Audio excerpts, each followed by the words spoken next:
محمد الأشهب، عضو الكتابة الجهوية للاتحاد الوطني للشعوب المغرب بجهة الرباط السراء والقنيطرة. الاتحاد الوطني للشعوب المغرب بجهة الرباط السراء والقنيطرة يحتفل باليوم العالمي العمالي اللي هو ذكرى ديال فاتح ماي.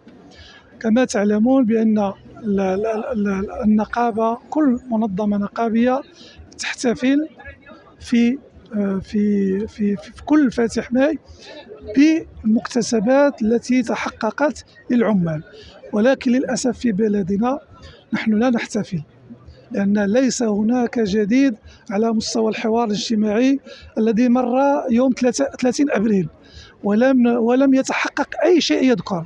بالعكس، نحن مهددين في تقاعدنا، وما أفرزته هذا الحوار هو تهديد للشغيلة خاصة في الوظيفة العمومية بأنه سيتم الإجهاز على المكتسبات ديال التقاعد، وهذا شيء نرفضه في الاتحاد الوطني للشعوب رفضا باتا. ثاني شيء، نحن نتحدث عن الزيادة في الأجور. الحكومة تقول زادت 1000 درهم ديال الأجور. 1000 درهم ماذا تساوي مع الغلاء الفاحش في الأسعار؟ وصلت الأسعار في بلادنا إلى مستويات جنونية، وبالتالي 1000 درهم لا تساوي شيئا على سنتين، يوليوز 2024 ويوليوز 2025، وبالتالي هذه الزيادة ضربت في مهدها، وبالتالي نحتاج على هذه الزيادة، نحتاج على الغلاء الأسعار. والمصيبة الكبيرة هو تمرير قانون التقاعد. الحكومة التجأت إلى المقاربة العددية من خلال أغلبيتها البرلمانية سواء في مجلس النواب أو مجلس المستشارين، ومررت قانونا تكبيليا للإضراب، في رفض للمقاربة التشاركية، والتي بالمناسبة دعا لها جلالة الملك في خطاب افتتاح البرلمان. والحكومة لم تجلس مع النقابات إلا بشكل بروتوكولي وشكلي، في حين تجاوزت حقيقة المقاربة التشاركية، وهي مقاربة دستورية ينص عليها الدستور المغربي.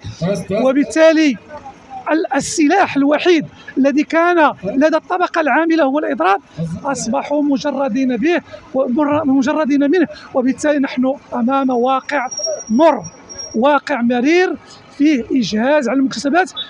كذلك نحن ننتظر من الحكومة أن تتراجع على دمج صندوق كنوبس مع صندوق الوطني للضمان الاجتماعي، وهذا غيكون فيه ضرب للمكتسبات ديال التغطية الصحية لدى الموظفين. سيكون هناك قهقرة على مستوى التغطية الصحية، وبالتالي في الوقت اللي كنا كننتظروا الحكومة ترتقي بالتغطية الصحية إلى مستوى أعلى، فهي تنزل بها إلى الدرك الأسفل.